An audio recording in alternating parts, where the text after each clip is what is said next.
Bien, buenas tardes. Siendo las 3 en punto, vamos a iniciar la presentación del día de hoy. Veo que ya está la mayoría de sus compañeros, así que vamos a iniciar. Y en esta sesión vamos a centrarnos en revisar un grupo de hongos que tienen la capacidad de causar infección sistémica, por eso le llamamos micosis profunda, y son obviamente infecciones que en contexto de pacientes inmunosuprimidos pueden ser infecciones graves. Por eso la importancia de conocer, porque muchos de ellos son muy frecuentes en otro país. Hay zonas endémicas, de hecho, de esas infecciones, y eso es lo que vamos a revisar en esta sesión. Entonces, vamos a iniciar con el primero de ellos, que es la infección por Paracoccidioides brasiliensis, una enfermedad conocida como blastomicosis sudamericana. Y quiero empezar con este caso clínico, ¿no?, que es bastante frecuente en nuestra Amazonía, porque hay pacientes que han ingresado erróneamente a cirugía por un cuadro de abdomen agudo quirúrgico, pensando pues en una peritonitis, una apendicitis complicada o colecistitis, y sin embargo cuando se hace pues una laparotomía exploratoria, encuentran que hay presencia de granulomas intestinales, sobre todo en el ángulo hepático del colon, y esto justamente está asociado a este tipo de infecciones, ¿no? También hay pacientes que debutan con problemas dentarios, con caída espontánea de los dientes, que llamaremos paradentosis. Y entonces muchas veces son los odontólogos los que hacen el diagnóstico de esta patología, pues estos pacientes llegan a buscar un tratamiento, un manejo de su caída de los dientes, y cuando el odontólogo examina la cavidad oral, encuentra lesiones en labios, en carrillos, en paladar, incluso en la orofaringe, y entonces, pues, ya lo deriva oportunamente porque encuentra que este problema no es un problema dentario netamente, sino algo mucho más profundo. Y esa es la forma como muchos pacientes son diagnosticados en forma, como le dije, accidental cuando consultan con un odontólogo. Y esta enfermedad tiene muchos sinónimos, justamente blastomicosis sudamericana es lo que se le conoce comúnmente, o por el nombre del agente biológico, una paracoccidioidomicosis, granuloma paracoccidioidal, o también se le puede llamar micosis de Lutz o enfermedad de Lutz. Ambos casos son síntomas o son sinónimos justamente porque Lutz fue la persona que descubrió pues este primer caso de esta patología, y por ese motivo es que no se pudo, se nombre en honor a él, es que se denominó así como enfermedad de Lutz o enfermedad de Lutz. Vamos a ver que es un investigador brasilero que hizo las primeras descripciones de esta enfermedad. Y justamente en el año 1908 fue donde hizo las primeras descripciones, aunque en nuestro país recién en 1937 Weiss fue la persona que hizo las primeras descripciones de esto, ¿no? Eh, Como decía, es una micosis profunda porque causa una enfermedad sistémica, es una enfermedad netamente granulomatosa, y ojo, es subaguda o crónica, nunca es aguda, y compromete varias partes del organismo como la piel, también la mucosa, sobre todo la mucosa oral, puede comprometer los ganglios linfáticos e incluso órganos internos, sobre todo en pacientes inmunocomprometidos. Se dice que es una evolución maligna porque a pesar de que uno dé tratamiento correcto, puede haber algunas secuelas que vamos a mencionar más adelante. Y también es una enfermedad endémica, sobre todo en zonas o áreas tropicales y subtropicales, desde América Latina, desde México por el norte hasta Argentina y Uruguay por el sur. Así que es una enfermedad bastante diseminada. Y este hongo dimórfico, como ustedes pueden ver, se llama Paracoccidioides brasiliensis. ¿Y por qué se llama dimórfico? Porque tiene dos formas de presentación.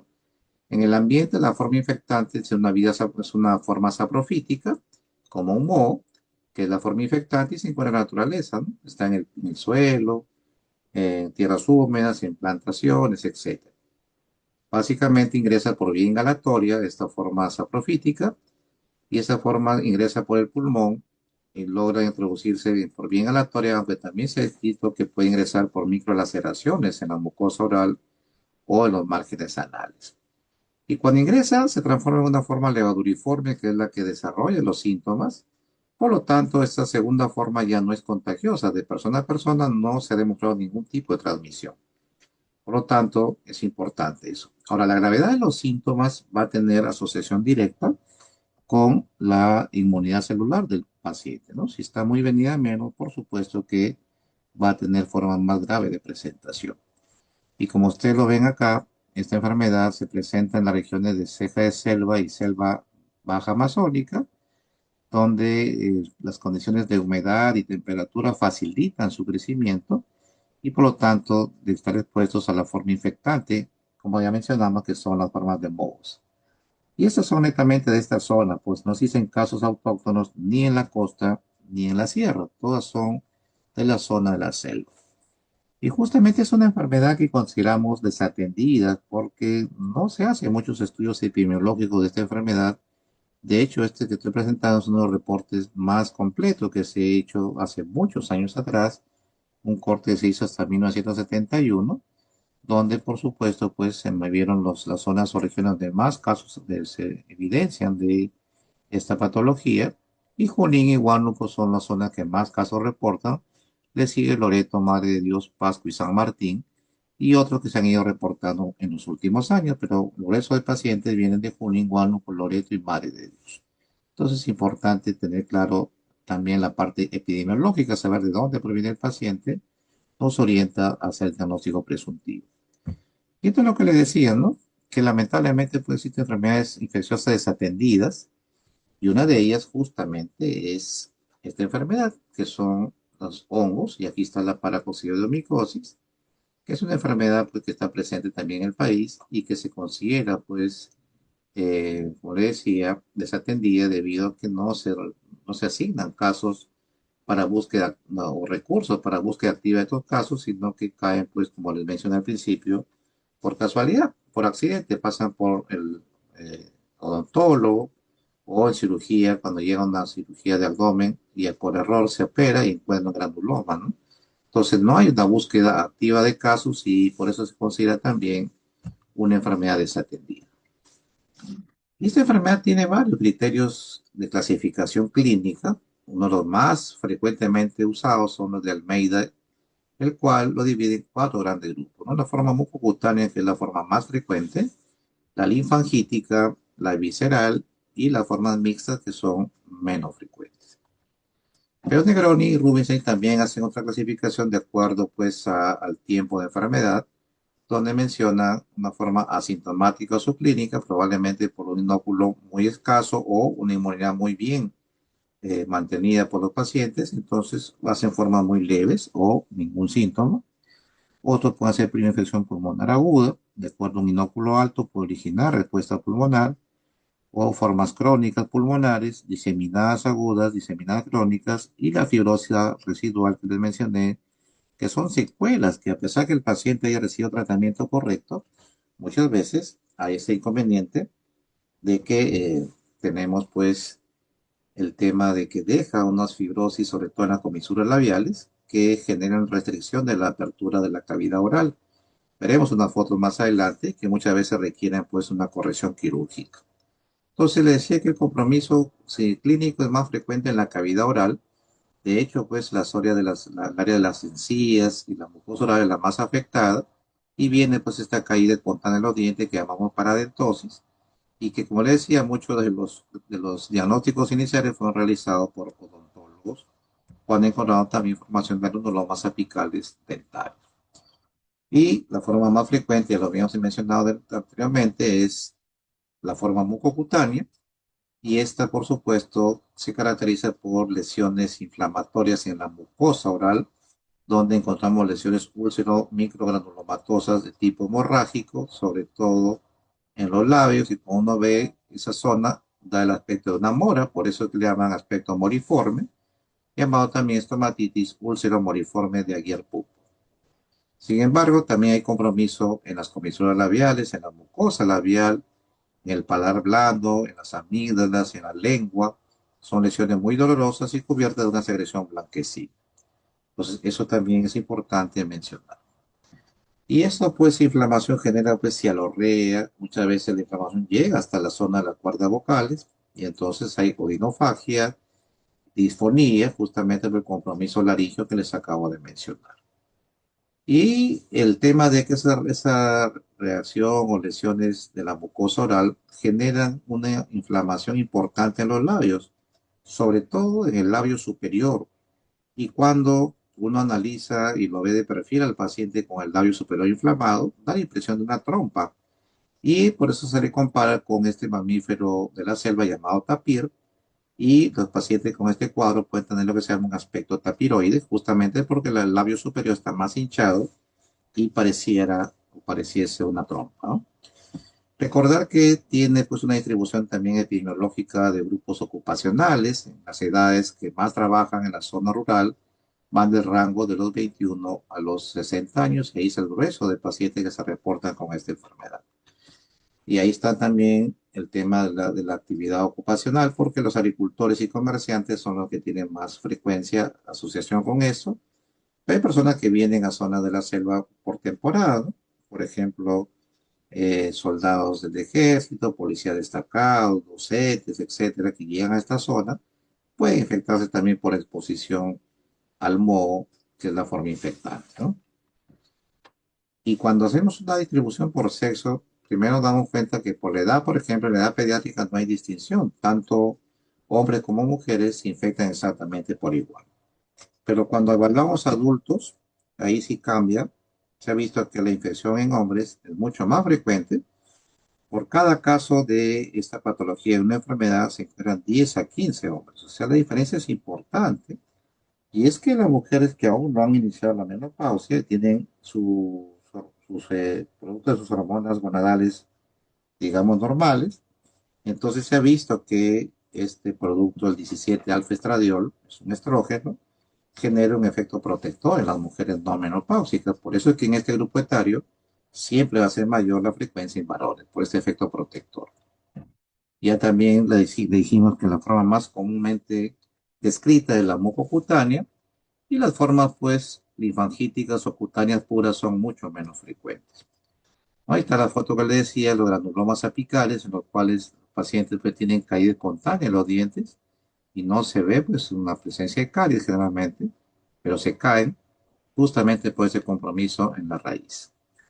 Esta es una paciente mujer, ya no es ya es menopáusica, por eso es que ya se aumenta la frecuencia en la edad por menopáusica. Tiene múltiples lesiones en la cara, en la comisura labial, una zona ulcerosa, inflamatoria, y vean cómo está inflamado tanto la zona del pómulo como los labios. Lo que le decía, ese aspecto tapiroide que se ve en el paciente. Esta es una forma ganglionar cervical de contenido purulento, y estas lesiones ganglionares tienden a fistulizarse fácilmente. Esta es una forma ganglionar pura que es rara, pero también está descrito en los casos de paracoccidomicosis. Esta otra forma también, forma mixta, tiene una forma costrosa, úlcero-axedadas, en ambos lados de la cara. También se confirmó la presencia de paracoccidio brasiliensis. Entonces le decía que las formas clínicas puras son raras, igual que las ganglionares puras son menos frecuentes. Normalmente vemos compromiso mixto, cutáneo ganglionar, y por eso es que son los grupos de formas de presentación más frecuentemente asociados. Aunque también se puede ver lesiones úlcero-costrosas, ectimatoides o incluso úlcero-axedadas, nodulares, o se ha visto algunas que parecen verrugas. También hay que ver que las formas ganglionares primarias no hay una puerta de entrada aparente muchas veces, y puede confundir con una tuberculosis ganglionar o con linfomas, que también son diagnósticos diferenciales, ¿no? Sobre todo por el tamaño de las xenopatías que pueden crecer de forma importante. En cambio, las formas ganglionares secundarias a lesiones mucocutáneas que están, digamos, ganglios axedados o inflamados, esas tienden a fistulizarse fácilmente, aunque no son dolorosas, pero a veces van a requerir finalmente una corrección quirúrgica. Recordar también que la forma clínica mucocutánea linfática visceral tiene justamente la afectación de varios órganos, siendo visceral, y puede afectar principalmente los pulmones, donde puede haber infiltrados macro o micronodulares, miliobasales, que pueden confundir con muchas patologías, ¿no? Tuberculosis, histoplasma, etcétera. También se pueden observar cavitaciones que pueden confundir como si fuese justamente un caso típico de tuberculosis, y resulta que este hongo también puede causar cavitación pulmonar, sobre todo en el ápice de ambos pulmones. La localización en glándulas suprarrenales también es muy raro, se ha visto muy pocos casos, Y también de afectación solamente ósea, también 4 casos descritos hasta el corte que se hizo en este estudio. También en forma intestinal, como el caso clínico inicial, que forma un granuloma en el lado del colon ascendente, justamente en el ángulo hepático, donde más frecuentemente aparecen estas tumoraciones granulomatosas que pueden causar oclusión intestinal y muchas veces requiere cirugía para corregirlo. Entonces, en el sistema nervioso central también se vio 3 casos hasta la fecha y también en lesión de testículos, sobre todo lo que produce una orquitis a predominio del lado izquierdo muchas veces, rara vez es bilateral. Entonces también son afectaciones menos frecuentes que tiene este hongo. Recordar también que cuando hay compromiso cutáneo y visceral es un poco más difícil el manejo, puesto que ya se trata de un paciente muy probablemente con inmunosupresión. Y eso es importante detectar rápidamente para evitar justamente que se compliquen, porque los que retrasan el diagnóstico, pues obviamente también va a haber problemas de mala evolución clínica y muchas veces puede, como le decía, complicarse y fallecer. Y aunque el diagnóstico es relativamente fácil, si no hay una sospecha clínica, no hace pues el estudio, ¿no? Cualquier lesión que se encuentre se toma muestras y se ubica al microscopio y se busca la presencia de blastospores de doble contorno con exopoblación multigemadas y que de la apariencia cuando uno ve la foto con las tinciones respectivas, ve una forma como un timón de barco. Algunos también le llaman cabeza de Mickey Mouse porque tiene algunas características que vamos a ver en la fotografía. Entonces, ese es un diagnóstico definitivo porque no hay otro hongo que tenga esta descripción de sus esporas, ¿no? Las esporas de doble contorno con exopuración multigemado son justamente patognomónicas de Paracoccidio brasiliense, ¿no? Los cultivos, en cambio, son muy engorrosos, muy lentos, por eso es que no se toman de rutina por la demora y el difícil acceso a ese tipo de cultivos. ¿De cuándo sospecho que hay una paracoccidiomicosis? Cuando el paciente viene de zona endémica o visita zonas endémicas con frecuencia, cuadro clínico sugestivo. Se puede hacer un examen directo de hidroxipotasio, glucol. Si hay presencia de hijos, pues es un hongo y tiene que quedarse para completar los estudios. Si la levadura ya dijimos que tiene esta forma clásica, timón de barco, el cultivo es muy lento y difícil, por eso que no lo pedimos de rutina para este hongo. La biopsia también de piel es muy importante y hay algunas reacciones serológicas que son confiables, pero al inmunodeprimido no existe mayor beneficio de esas pruebas. Esto es lo que le decía, ¿no? Miren, se parece bastante a un timón de barco antiguo, o cuando uno ve la mitad de esto, pues uno ve, parece la cabeza de Mickey Mouse, ¿no? Entonces, también son algunas comparaciones que se hacen, algunos autores le llaman así, pero lo importante es que tiñe con casi todo, ¿no? Con Lugol, metanamina de plata, Gienza, tiñe bastante frecuentemente este hongo. Y le decía que ningún otro hongo tiene ese tipo de blastosporos. Este es patognomónico. Les pongo esta foto en el examen y esto es fácilmente reconocido porque si es así multigemado, doble contorno, la primera posibilidad es que sea pues blastomicosis sudamericana y entonces esta es la imagen típica de una de esas exoesporuladas con doble gemación. Y como ven acá, el tratamiento históricamente fueron las sulfas. Lo que pasa es que actualmente las sulfas son altamente resistentes y dejaron de ser la primera opción. Además, además, las sulfas tienen efecto bacteriostático, en este caso fungistático, y entonces no son de primera elección. Hasta que aparecieron pues, los azoles, sobre todo los triazoles de primera generación, como el itraconazol, que finalmente fue el tratamiento de elección actualmente, excepto que sea una forma grave de presentación, en los cuales se sugiere iniciar primero con anfotericin B y luego agregar el itraconazol. Vean esto es lo que decía, ¿no? Las consecuencias o secuelas donde ese paciente es todo lo que puede abrir la boca, ¿no? A pesar de que ya se sanó, quedaron en cuenta retracciones fibróticas y por lo tanto es todo lo que puede abrir la boca, ¿no? Eso requiere con cirugía correctiva para ese tema. Otros pacientes con pérdida de los dientes, con edema en los labios, ven cómo están hinchados sus dientes, también son síntomas altamente sugestivos de palagoxidomicosis. Acá hay una forma clínica mixta, ¿no? Como ven, hay adenopatía gigante, hay compromiso cutáneo y también hay compromiso visceral.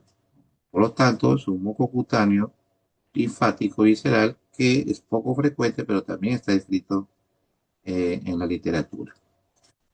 Ese fue un niño que viajó a zona endémica, no vivía en la zona, y cuando retornó a Lima, pues algunas semanas después, vean esa tumoración que hace a nivel cervical y a nivel axilar izquierdo.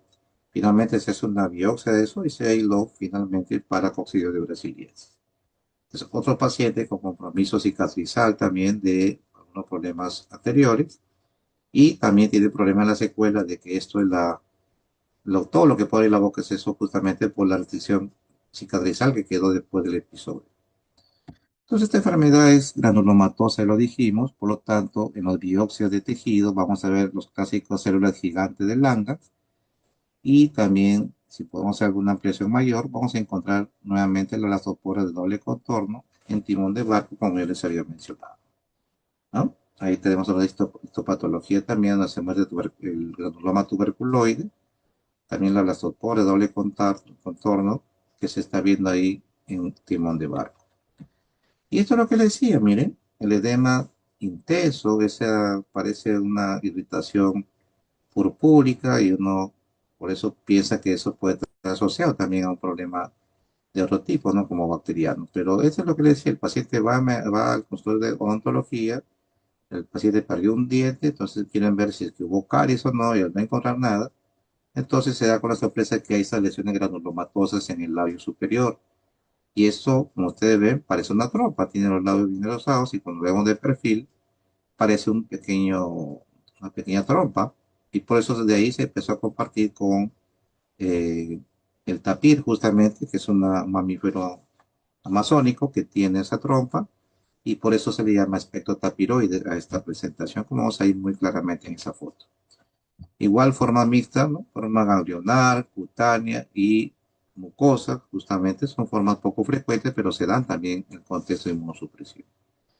Ese paciente también es un niño que fue a zona selvática y fue encontrado un problema de un compromiso de anopatía. Así que cuando se hacen las biopsias necesarias, se le encontró presencia de este hongo, ¿no?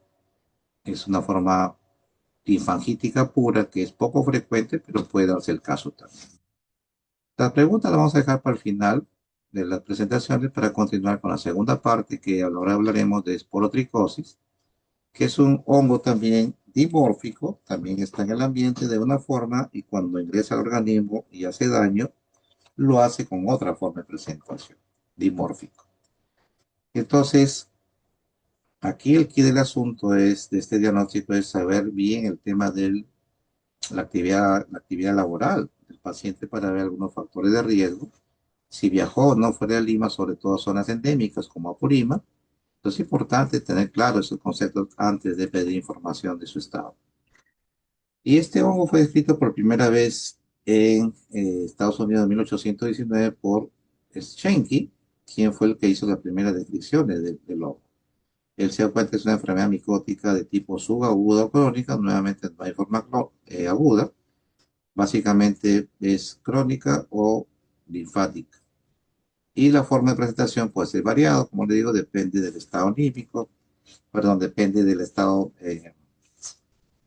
inmunitario del paciente. O sea, mientras más venida, menos esté la inmunidad, obviamente veremos la forma más grave de presentación. La gente se llama Sporotis Schenki y es un hongo dimórfico, como dijimos, el que hace daño, el que hace el efecto es la levadura, mientras que en el ambiente está el moho, que es la forma infectante. ¿No? Es un saprófito de vegetales y suelo y crece relativamente rápido. Aquí el agar saguro sí nos ayuda más rápido a hacer diagnóstico, ¿no? Reservorio de la naturaleza.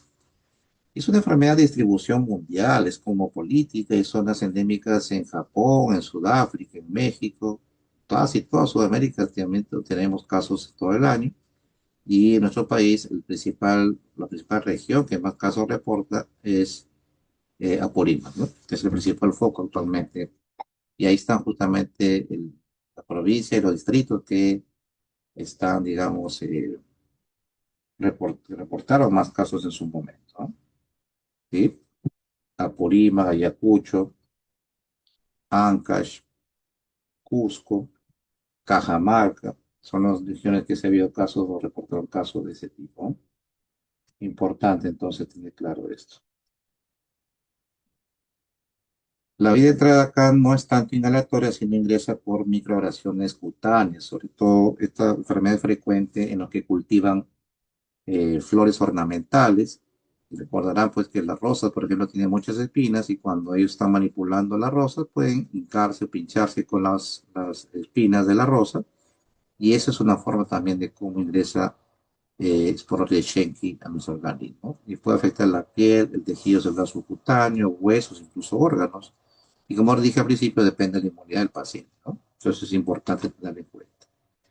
Entonces la piel es el órgano que más es afectado y las lesiones también son múltiples, ¿no? Pueden ser nodulares o gomosas, pueden ser redondeadas, pueden ser de tipo inflamatorio, se reblandecen fácilmente y sangran a la mínima presión. Tienen también, la mayoría son múltiples, aunque también hay ubicación única. Y como es un tema accidental que afecta pues, por espinas, uno se tiene más riesgos en tener contacto con el hongo en las extremidades, tanto superiores, sobre todo las inferiores, ¿no? Ahora, cuando uno quiere hacer descripción de las lesiones, ahí viene el problema, porque la forma de presentación es muy variable. Aquí podemos ver una forma nodular, ¿no? Típicos son nódulos que se ven fácilmente ahí, aunque algunas veces los nódulos se palpan mejor más que lo que se pueda ver en una imagen, o se nota claramente la elevación de, digamos, de su base normal de la piel, su estructura normal de la piel. Acá vemos nódulos, evidentemente, varios, múltiples, ¿no? Algo parecido al que está en el lado derecho, pero en el lado izquierdo, como ustedes ven, ya son lesiones más profundas, incluso con lesiones de tipo necrótico. Y eso también está asociado a otro tipo de hongo de micosis profunda, ¿no? La forma también de presentación de Sporotis Schenck. Pero tampoco son los únicos. Vean esta otra forma que causa una fisturización a nivel de la cara. Apareció en una sola y ahora está diseminado en otras partes. También requiere tratamiento. Y las formas mucocutáneas o cutáneo-linfáticas son las formas más frecuentes. Luego siguen las cutáneas no linfáticas, luego la pulmonar primaria y finalmente la diseminada, ¿no? Son importantes formas de presentación de esta enfermedad. Bien, entonces veamos también la clasificación de acuerdo a la ubicación, como ya lo mencioné anteriormente. Puede ser una primaria pulmonar cuando ingresa un inóculo importante a nivel pulmonar, desarrolla sintomatología aguda, pero es muy rara porque va a depender mucho de que haya inhalado una carga micótica muy alta o que el paciente esté inmunosuprimido. También puede haber primarias cutáneas, en la cual es la más frecuente la linfangítica. Recordar que estos hongos no dejan inmunidad permanente, ¿no? Si una se infecta una vez, puede mejorar el cuadro y puede volverse a infectar por segunda vez, porque los anticuerpos no son protectores del todo. Sin embargo, se ha visto que da alguna protección parcial, por lo menos en el cual el que fue vacunado antes quizá no haga síntomas un poco más agresivos que lo que haría un paciente recién infectado. Pero aquí el factor es tiempo, es diagnóstico rápido y iniciar tratamiento lo más pronto posible, ¿no? Y obviamente las formas sistémicas diseminadas que se ven inmunosuprimidos, ellos sí también es importante grupo de riesgo que se pueda complicar y puedan fallecer, ¿no? Están los pacientes con alcoholismo crónico, etcétera. Miren esta otra forma, ¿no? Hay unos nódulos en el antebrazo, pero en la muñeca se ve una zona ulcerada. Las úlceras también son forma de presentación de la esporotricosis. Acá una forma también cutánea pura, una lesión en el área de nariz, ¿no? Y otro satélite, pero justamente todo eso es por parte o por efecto de que la inmunidad del paciente es la que, digamos, se prioriza acá, ¿no? Si el paciente tiene una inmunidad muy bien conservada, como ven, hace formas leves o no hace síntomas incluso en la primera infección. Igual esta fue otra forma que afecta a la región supraciliar. Y también hay granulomas debajo del ojo izquierdo, que también es difícil manejar por la ubicación. Otro caso muy parecido, ¿sí? Tiene esta línea de las lesiones cutáneas, ¿no? A nivel de la cara, donde hay un compromiso eritematoso, necrótico, una lesión ahí debajo del párpado inferior. Y son formas poco frecuentes, pero cuando aparecen podrían ser complicarse, pues están cerca de un órgano noble como el ojo. Esta otra también es una lesión, como ven acá, única en la región de mi cara derecha. Entonces, eso también es otra forma de presentación. Miren esta otra que uno lo ve podría aparecer una cicatriz queloide, pues se ha demostrado que eso también es una forma de manifestación de esporotricosis. Y esta otra también llama la atención, pero uno lo ve ahí, parece una cirugía, una cirugía, o perdón, una cicatriz, ¿no? Una cicatriz, incluso algo queloide, como ustedes pueden ver, y también es otra forma de presentación de este tipo. Y miren este otro, ¿no? Una región hiperqueratóxica, hipertrófica, con secreción, con algo de incluso de compromiso ya necrótico. También se ha visto que en pacientes que han vuelto con ese diagnóstico han debutado con lesiones de este tipo, ¿no? También tenerlo en cuenta.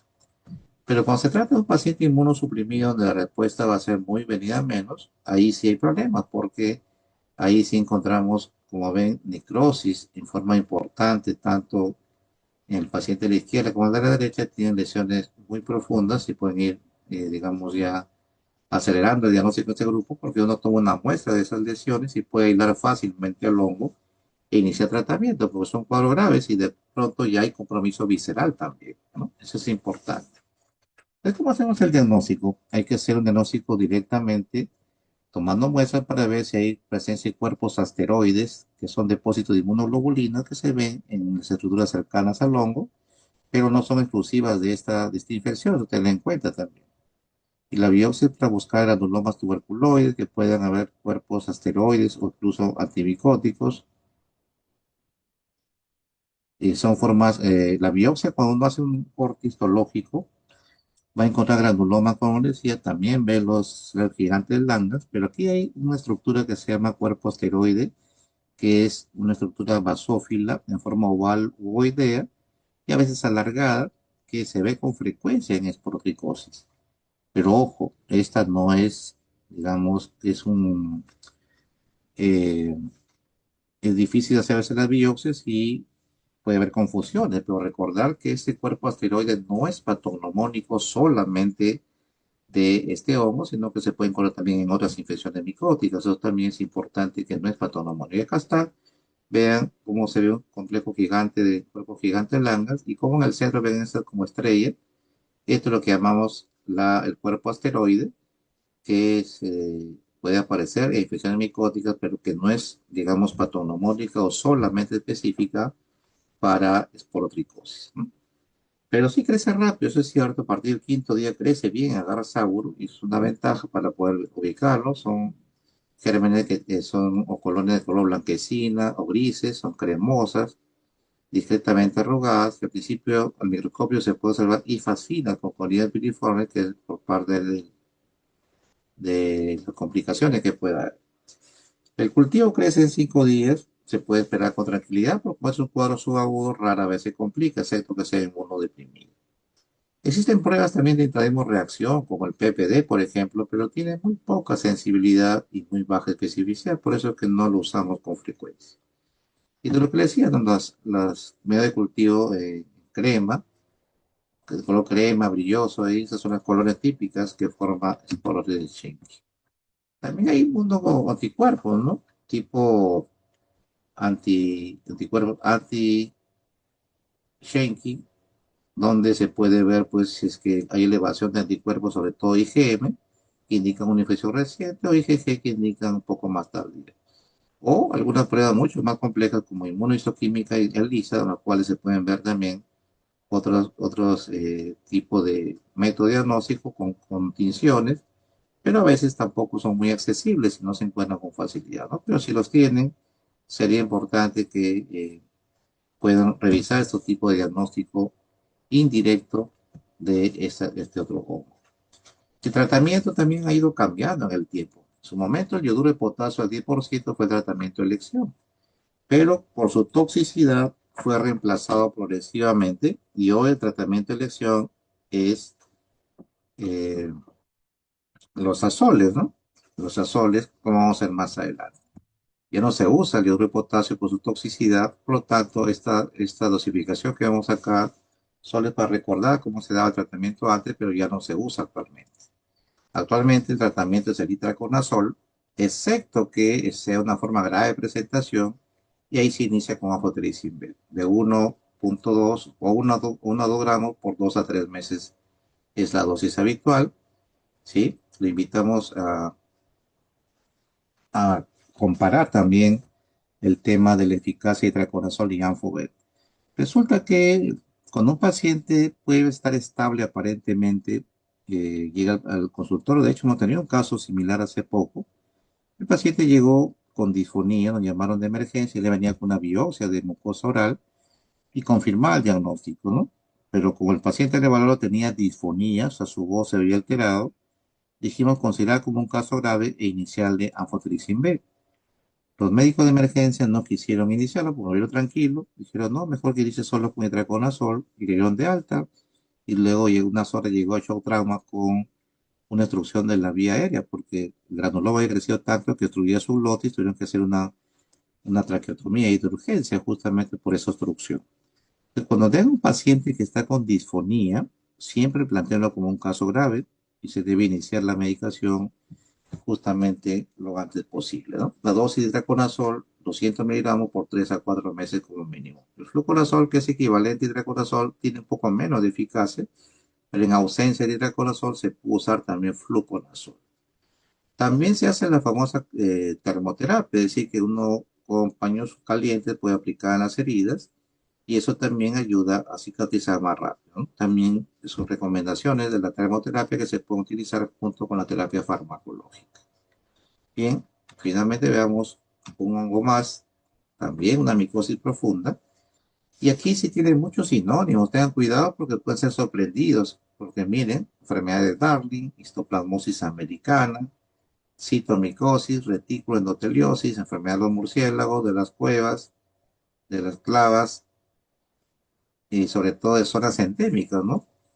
Como las zonas son frecuentes en Huánuco, sobre todo en la zona de las cuevas de las lechuzas. Por eso es que se le llama también enfermedad de las cuevas, enfermedad de los murciélagos, fiebre de las cavernas y fiebre de Tingo María, porque justamente proviene de las zonas donde son consideran endémicas, ¿no? Y las clasificaciones actuales hablan de que la enfermedad o la especie que está asociada a la infección humana es el Histoplasma capsulatum, según la clasificación actual, ¿no? Vean este ejemplo, un paciente varón de 57 años que es fumador, tipo de enfermedad 7 meses, y vean cómo tiene una lesión erosiva en la lengua, sangrante y está aumentada de tamaño, la lengua está bastante inflamada, como está asimétrica, y cuando se toma pues una biopsia de esta lesión, se le encontró que era una lesión granulomatosa con presencia de lo que hablamos de la célula gigante del Langerhans, no hay problemas dentarios y la exudación y úlceras están asociadas en forma escasa. Entonces, ese es un paciente que tuvo que hacerse el diagnóstico por biopsia porque clínicamente no se pudo sospechar inicialmente de una histoplasmosis que es frecuente o es endémica en nuestra Amazonía, ¿no? De hecho, pues los climas son favorables de la selva central para el desarrollo de este hongo y vean que ha habido un crecimiento importante en estas regiones. El tema de mayor productividad agrícola, por ejemplo, hace que haya mayor contacto de las personas que llegan a visitar estas zonas endémicas. Entonces, recordad que hay tres especies muy bien diferenciadas, que es la forma clásica, que está asociada a Histoplasma capsulatum, variedad capsulatum, que es la que hablaremos más en esta reunión. Existe también la forma de histoplasmosis africana por la variedad de Dubois, por ejemplo, que necesitan, eh, o el tamaño de sus levaduras son un poco más grandes que las formas clásicas de Histoplasma capsulatum, viven, o el tamaño es casi el doble al triple de los otros. Esta sí tiene compromiso piel y de tejidos óseos.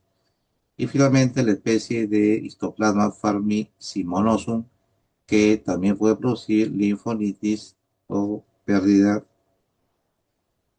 de algunos tejidos, pero básicamente solamente afecta a algún ganado, que es el equino, no al ser humano. Y esta es la forma como uno inhala. Vean que histoplasma es un hongo que entra por vía inhalatoria y es atrapado por los macrófagos alveolares. Entonces, uno siempre asumía que era por cuál de las lechuzas o de murciélago, pero se ha visto que también las aves de corral pueden tener histoplasma, defecan y obviamente cuando se seca y se realiza esas deposiciones, uno puede inhalarlas accidentalmente, ¿no? Entonces, la principal vía de remisión es inhalatoria, pero también puede ser cutánea por alguna lesión o traumatismo. Y el periodo de incubación también es corto, de 1 a 3 semanas ya puede crecer y hacer la sintomatología esta enfermedad, aunque hay extremos que puede llegar a esperar hasta 5 meses, ¿no? Que es lo menos frecuente. Los que han ido a Tingo María, vean, estas son las clásicas cuevas que le llamamos cuevas de las lechuzas, donde en invierno, por las lluvias, los animales están más tiempo escondidos, defecan, entonces la tierra que está húmeda hace que se pudra más fácilmente y hay condiciones adecuadas ahí de crecimiento de estas aves que pueden llegar a tener tus hongos, ¿no? También es importante tener claro eso. Y ahí, como decía, hay dos fases, una saprofítica y una parasitaria. La fase saprofítica es la que está en el ambiente, tiene un micelio con macroconidias tuberculadas y microconidias, que es la forma infectante, como dijimos, bien aleatoria, y en cambio, ya en el organismo se convierte en una forma levaduriforme, crece bien a temperaturas de 37 grados centígrados, ¿no?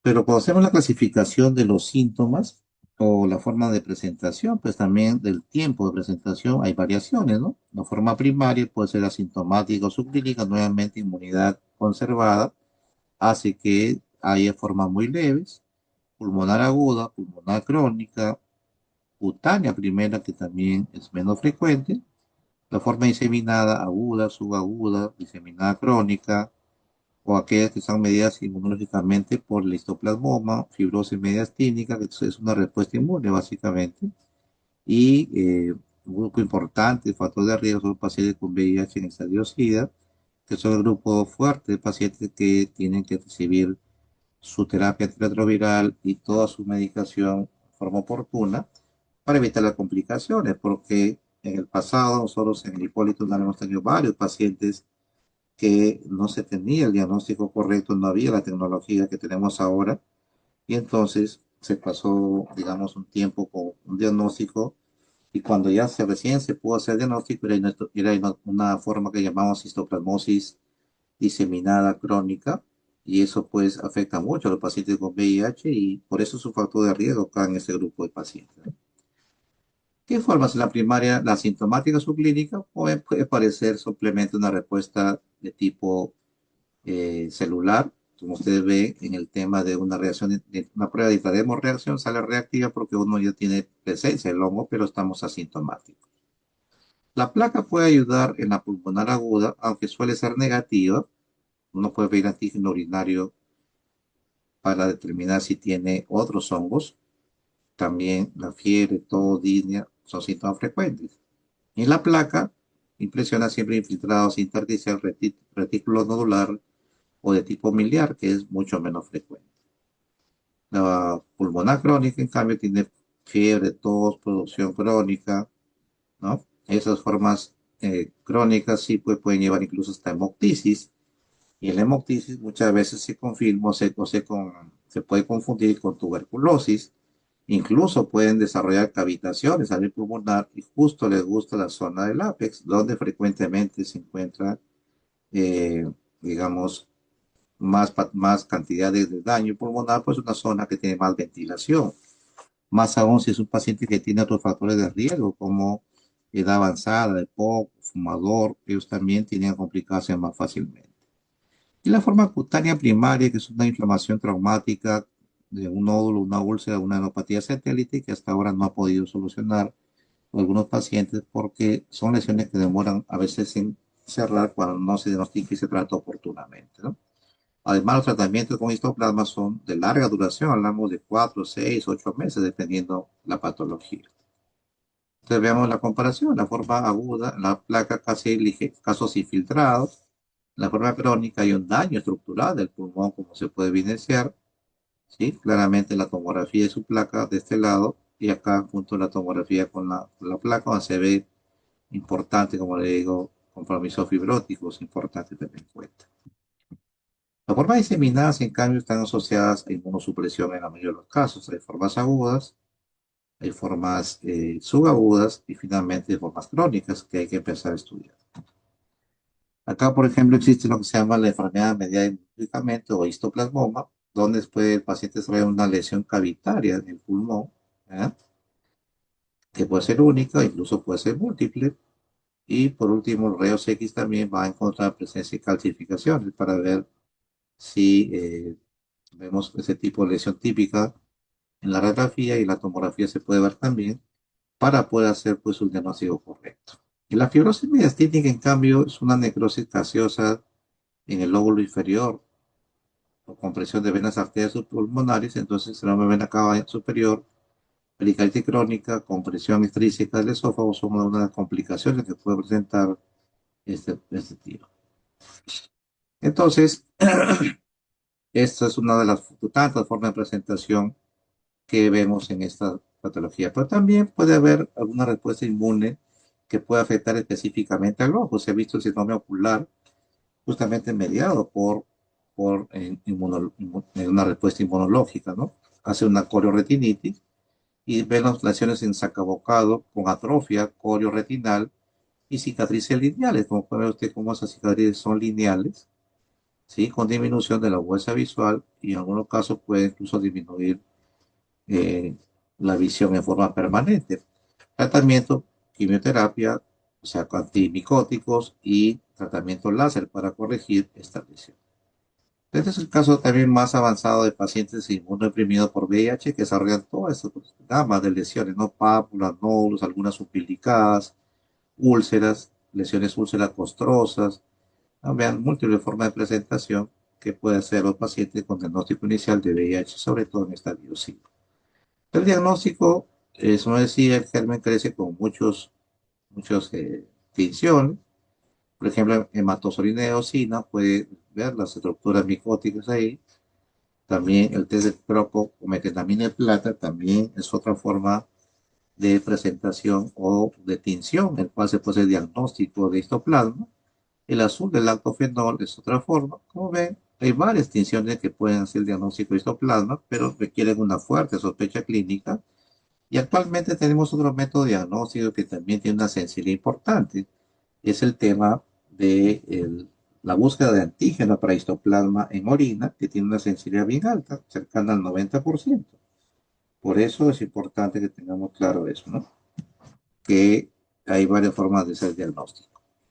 Pero los cultivos va a depender también del estadio, ¿no? Sobre todo los cultivos de esputo solo tienen una sensibilidad del 10 al 15%, no es una buena muestra. Se supone que debe ser una muestra de secreción bronquial tomado por broncoskopía, que es el ideal, y ahí sí, como ustedes pueden ver, llega al 90% la sensibilidad.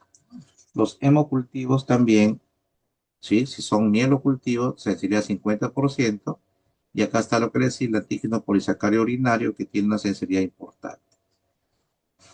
Pero depende del tipo. Si es una enfermedad diseminada, como decía, sensibilidad 90%. Si es una cavitaria solamente, 40%.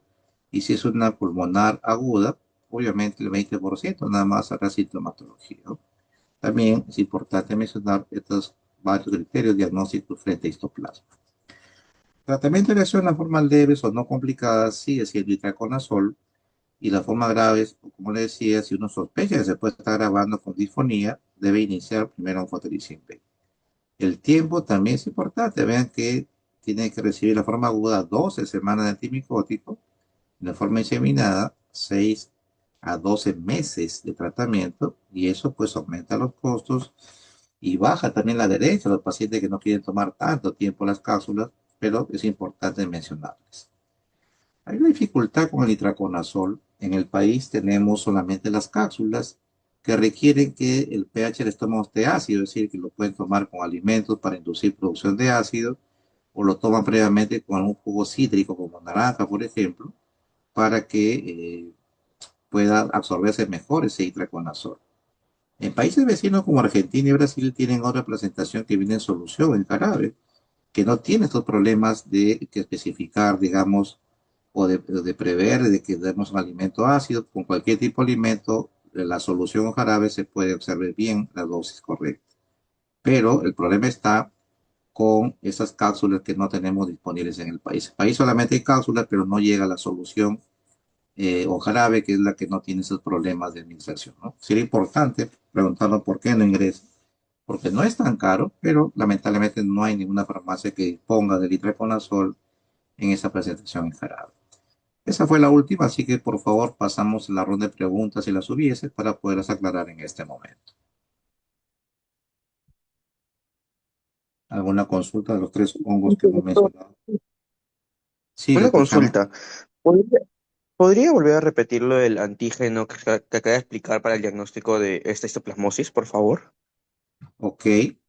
Existe, como decía, el gol estándar es aislamiento del germen. Hay que cultivarlo.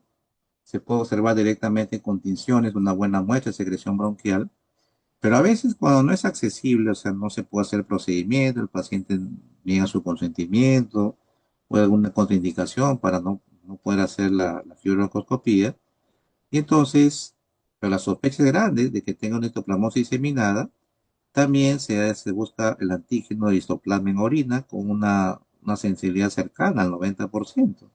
Entonces, como es alta la sensibilidad y especificidad, muchos laboratorios ya no hacen esta prueba de rutina y más bien lo hacen algunos especializados, que no es tan costoso, ¿no? En nuestro medio, por ejemplo, el laboratorio ROE hace la prueba de antígeno en orina con una rapidez de 24 horas después del resultado, y eso se hace para ganar tiempo y tomar decisiones terapéuticas, ¿no? O sea, es un diagnóstico altamente sensible, aunque la especificidad también es buena, pero obviamente no es 100%, pero de todas maneras es una buena prueba diagnóstica en ausencia de que el paciente no puede ser accesible a hacer un cultivo donde se confirma pues, la presencia del hongo, ¿no? O sea, es un diagnóstico, pero no es definitivo, pero sí ayuda bastante cuando hay duda diagnóstica. Si el antígeno sale positivo, con eso damos tratamiento antimicótico, ¿no? ¿De acuerdo, Carlos?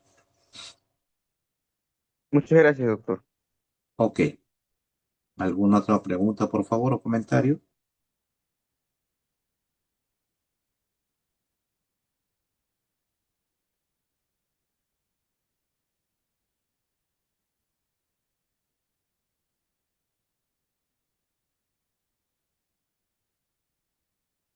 ¿No hay más preguntas? Bien, entonces les agradezco por la atención.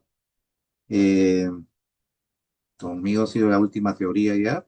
Éxitos en su formación. Ya creo que la próxima semana debe ser el examen. Ya nos han pedido también de la sede que enviaron tus preguntas a más tardar el día jueves. Lo vamos a enviar con anticipación para que puedan armar su examen. Y todo lo que hemos mencionado acá, hemos conversado, sobre todo algunos casos clínicos aplicados a estas patologías, van a ser enviadas también para su examen. Si han estado atentos, han revisado bien la información, realmente no creo que tengan dificultades para responder a esos exámenes. Gracias entonces y buenas tardes con todos ustedes. Muchas gracias, Muchas doctor. gracias, Hasta luego. doctor.